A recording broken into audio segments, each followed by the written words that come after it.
Well, good morning and welcome, and it's good to be back together as we prepare to kick off the 2023 football season. And we're honored to be hosting our event in Detroit's historic Fox Theater. And this building opened in October of 1928. The Fox Theater was the second largest theater in the world and had the first built-in sound system of any theater.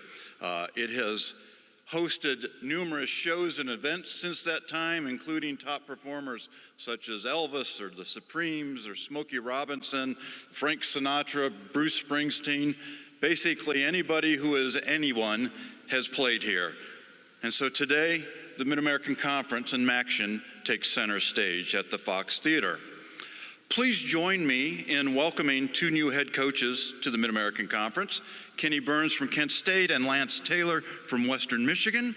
And in addition, we have two new directors of athletics, Jeff Mitchell at Ball State and Derek Vandermeer at Bowling Green. Welcome, and I hope those of you in attendance will take the time to meet and interact with these new and talented additions to the conference. On June 2nd, the Mid-American Conference lost one of the legends of this league. Jim Lessig served as commissioner of the conference from 1982 to 1990. An alum, coach, and director of athletics at Bowling Green, he also served briefly as the director of athletics at Kansas before returning to the Mid-American Conference. During his tenure, women's athletics were integrated into the conference's portfolio. He facilitated some of the first television opportunities for the membership, and he helped solidify the conference as a 1A or FBS conference. He also started the MAC Hall of Fame in 1988, to which he was inducted in 2014. When I took this position in 2009, he was one of the first people to reach out to me, and I will miss our periodic conversations. He saw the big picture, had an understanding of what the Mid-American Conference was capable of, and he was a voice of reason.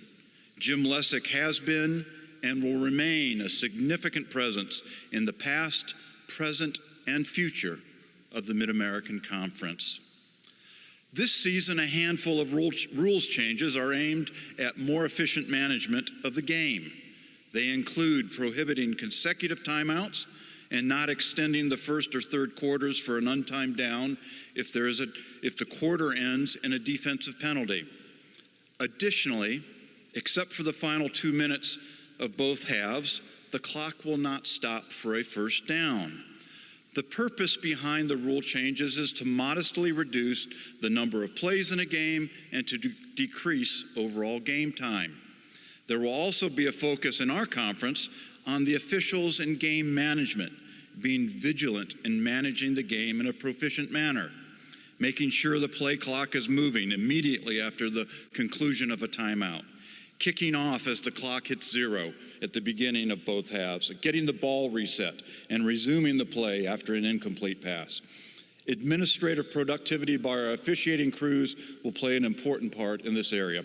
Bob Wagner from our Football Officiating Consortium is with us, and I would encourage you to visit with him for further insights in this area. The college football playoffs expansion to 12 teams remains a work in progress.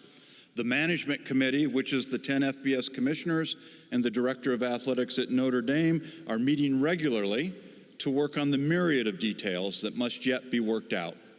The playoff expansion is a big step forward in the evolution of this event. CFP Chief Operating Officer Byron Hatch is with us and will be glad to talk with you about this year's playoff as well as the expanded playoff. Well, it's another year, which means it's time to talk again about NIL. Since at least 2018, we have been discussing NIL. When the issue first arose, no one contemplated collectives. No one contemplated that state legislatures would embrace a competitive zeal and seek to craft NIL laws that provided a competitive advantage for the institutions in that state. As an example, recently, a state passed an NIL law that provides an incentive for the in-state high school students to sign with an in-state university In doing so, the high school student athlete will be permitted to enter the NIL space as a high school student. Additionally, states are now adding language to their laws that prohibit the NCAA from enforcing standards if different from the states. As a result, it is more evident than ever of the need for a national solution which will have to be approved through Congress. There is no need to apologize for that. Intercollegiate athletics has a special place in the culture and DNA of our institutions of higher education and, in fact, in this nation. I've been to Capitol Hill a handful of times in the past 18 months to discuss NIL and other issues of interest. There is awareness and interest from members of Congress on this issue. What we need is a common set of regulations that govern NIL across the country, preempting state laws, which includes a package of consumer protections for the student athletes with things such as a standardized NIL contract, not to mandate the terms, but to ensure that the pertinent issues are addressed, such as the length of the deal, agent fees, and the dissolution of the deal, licensing or some sort of oversight and registration of agents, a clearinghouse to provide a baseline level of transparency to the value of deals to help ensure that the deals are reflective of the market and address the misinformation that is present today. And finally, some entity to provide oversight, investigations, and enforcement of rules that prohibit use of NIL as an inducement. And let me be really clear about this. The intent of any of this is not to in any way inhibit the ability of student athletes to monetize legitimate NIL opportunities. However, we do have a responsibility to ensure that student athletes who have likely never engaged an agent or a lawyer or negotiated a promotional agreement to know the issues that must be addressed and make sure that their rights are protected, both today and in the future. It is also important that we have a single standard that is not manipulated for the competitive advantage of one state over another. It's really difficult to conduct national championships without national regulations. The transfer space continues to evolve.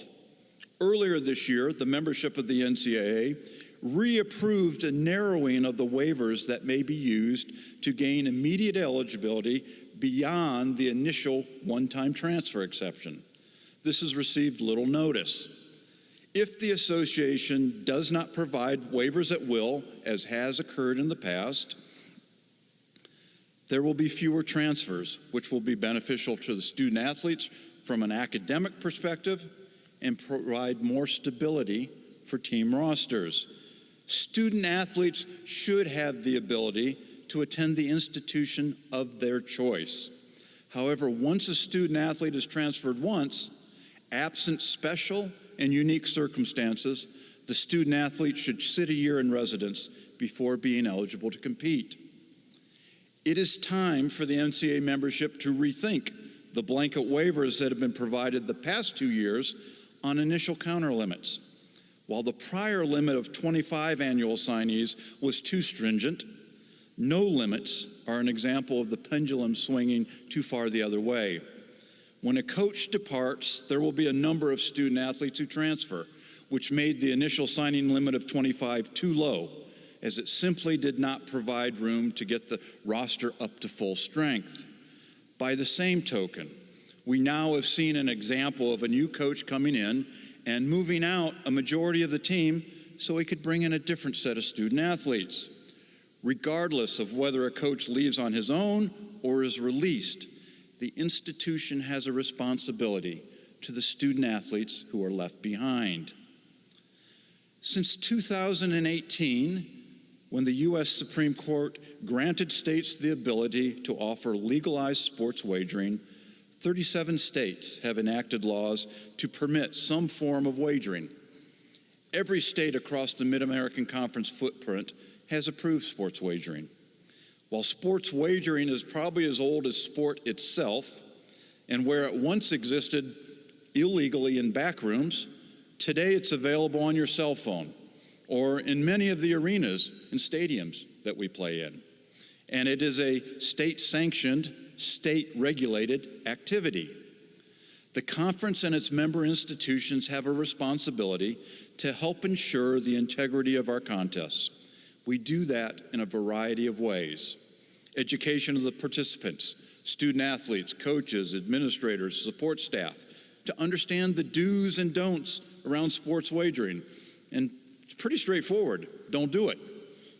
We have invested in integrity services that monitor our events that can be wagered on both domestically and internationally.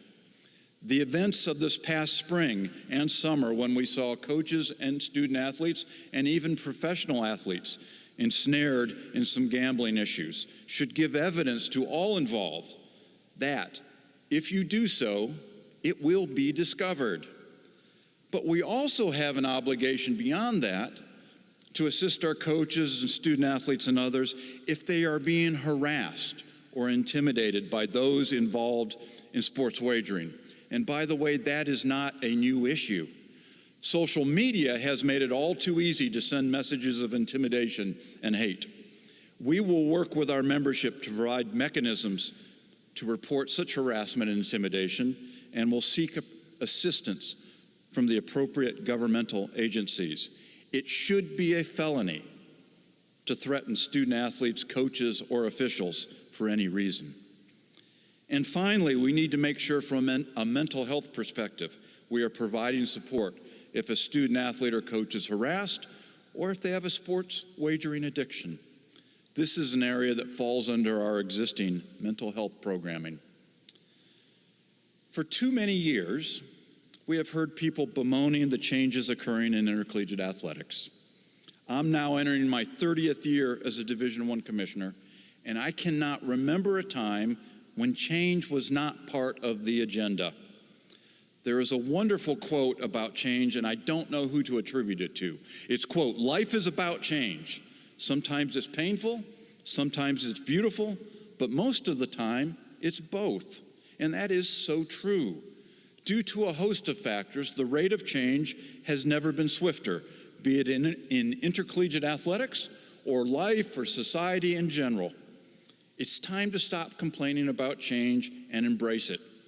For despite the many challenges facing intercollegiate athletics and higher education, as Frank Sinatra once sang about, I have high hopes for that current upcoming year.